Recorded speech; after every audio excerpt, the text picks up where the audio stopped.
নমস্কার। আমাদের আজকের আলোচ্য বিষয় রবীন্দ্রনাথ ঠাকুরের গোরা উপন্যাস। রবীন্দ্রনাথ ঠাকুরের গোরা উপন্যাসটি বাংলা সাহিত্যের অন্যতম শ্রেষ্ঠ ও গভীর উপন্যাস হিসাবে বিবেচিত হয়। এই উপন্যাসটি প্রথম প্রকাশিত হয় ১৯০৯ সালে এবং বাংলা সাহিত্য তথা ভারতীয় সমাজের বিভিন্ন জটিল বিষয় এবং সাংস্কৃতিক দ্বন্দ্ব নিয়ে লেখা একটি কালজয়ী রচনা।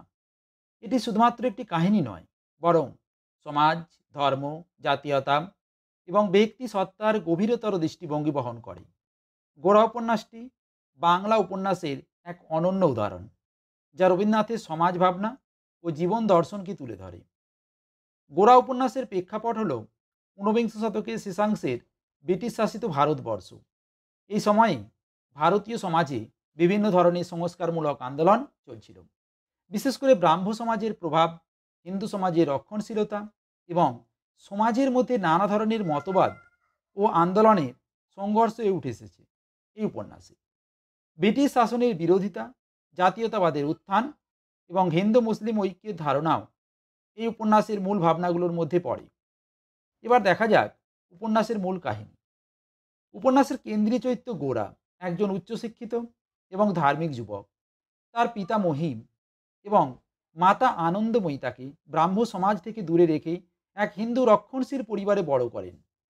গোরা ব্রিটিশ বিরোধী জাতীয়তাবাদী মনোভাবের অধিকারী এবং ভারতীয় সংস্কৃতির প্রতি গভীর শ্রদ্ধাশীল। তিনি হিন্দু ধর্মের প্রচার ও প্রসারে ব্রতী এবং ভারতীয় জাতীয়তাবাদের উজ্জ্বল প্রতিনিধি। তার বিশ্বাস যে হিন্দু ধর্মই ভারতের জাতীয় আত্মার প্রকৃত রূপ। গোরার বন্ধু বিনয় চরিত্রটিও গুরুত্বপূর্ণ। বিনয় গোরা থেকে ভিন্ন। তিনি ব্রাহ্ম সমাজের প্রতি বেশি আকৃষ্ট এবং প্রগতিশীল ধ্যান ধারণা পোষণ করেন। তিনি প্রেমে পড়েন ললিতা নামের এক ব্রাহ্ম মেয়ের, যাকে ঘিরে সমাজের বিভিন্ন প্রথা ও বাধার মুখোমুখি হন। গোরার জীবনে সবচেয়ে বড় দ্বন্দ্ব শুরু হয় যখন তার জন্ম পরিচয় সম্পর্কে এক অবাক করা সত্য সামনে আসে। তিনি জানতে পারেন যে তিনি আদতে এক আইরিশ খ্রিস্টান পিতামাতার সন্তান, যাকে আনন্দময়ী ও মহিম ছোটবেলায় দত্তক গ্রহণ করেছিলেন। এই সত্য আবিষ্কারের পর গোরা তার জীবন এবং বিশ্বাস নিয়ে গভীর চিন্তায় পড়ে যায়। এবার দেখা যাক এই উপন্যাসের চরিত্রগুলি কেমন। প্রথমে আসা যাক গোরা চরিত্র। গোরা উপন্যাসের প্রধান চরিত্র এবং এই উপন্যাসের নামকরণ তার নামেই হয়েছে। গোরা অত্যন্ত জেদি, আত্মবিশ্বাসী এবং আদর্শবাদী চরিত্র। তিনি তার জীবনকে হিন্দু ধর্মের আদর্শ অনুসারে পরিচালনা করেন এবং ভারতীয় জাতীয়তাবাদের এক প্রবল সমর্থক। গোরা বিশ্বাস করেন যে হিন্দু ধর্মের পুনরুত্থান এবং ব্রিটিশ শাসনের বিরোধিতা করাই ভারতীয় জাতীয়তাবাদের মূল ভিত্তি।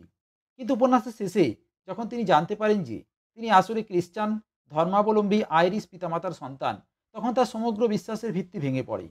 তার এই আত্মপরিচয় ও ধর্মীয় দৃষ্টিভঙ্গি নিয়ে দ্বন্দ্ব গোরা চরিত্রের গভীরতা এবং জটিলতা বৃদ্ধি করে। এই উপন্যাসের অন্যতম আরেকটি চরিত্র হলো বিনয়। বিনয় গোরার বন্ধু এবং তার চরিত্রটি গোরার বিপরীত। তিনি অনেক বেশি প্রগতিশীল এবং উদার।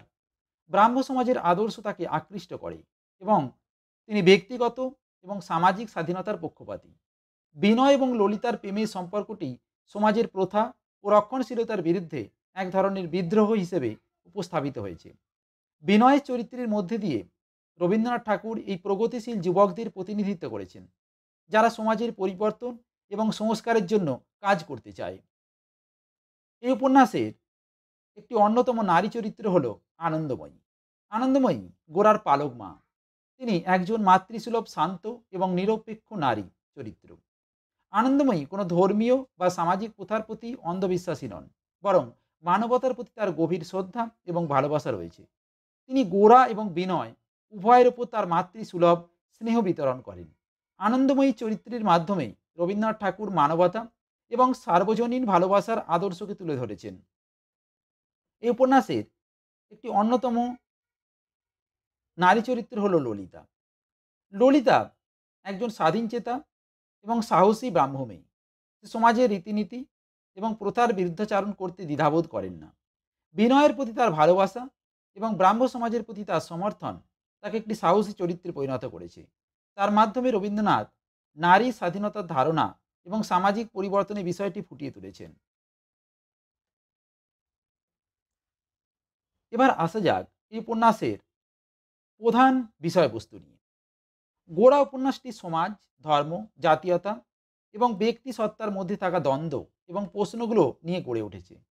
উপন্যাসের বিভিন্ন পর্যায়ে এইসব বিষয়গুলো স্পষ্টভাবে ফুটে উঠেছে। যেমন জাতীয়তাবাদ।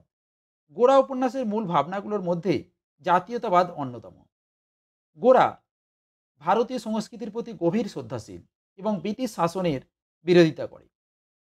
গোরা বিশ্বাস করেন যে হিন্দু ধর্মই ভারতের জাতীয় আত্মার প্রকৃত প্রতিফলন।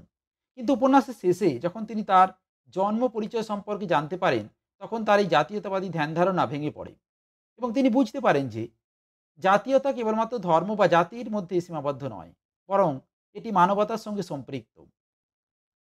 অপরদিকে এই উপন্যাসে ধর্ম ও সংস্কৃতি পরিষ্কারভাবে উপস্থাপিত হয়েছে।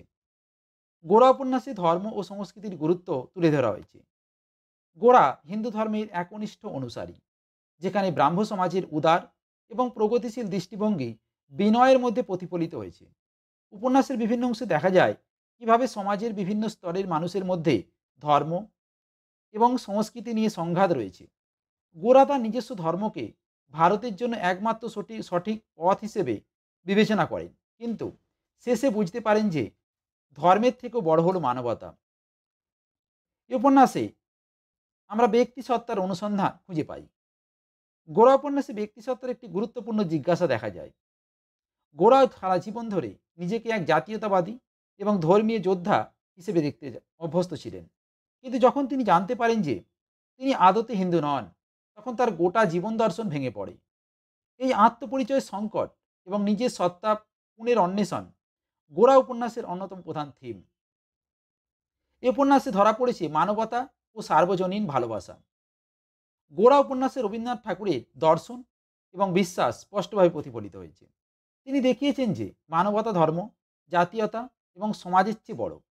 আনন্দময়ী চরিত্রের মাধ্যমে এই ধারণাটি আরও গভীরভাবে ফুটে উঠেছে, যেখানে তিনি ধর্মীয় এবং সামাজিক প্রথার বাইরে গিয়ে নিঃস্বার্থ ভালোবাসা এবং মাতৃত্বের উদাহরণ স্থাপন করেছেন।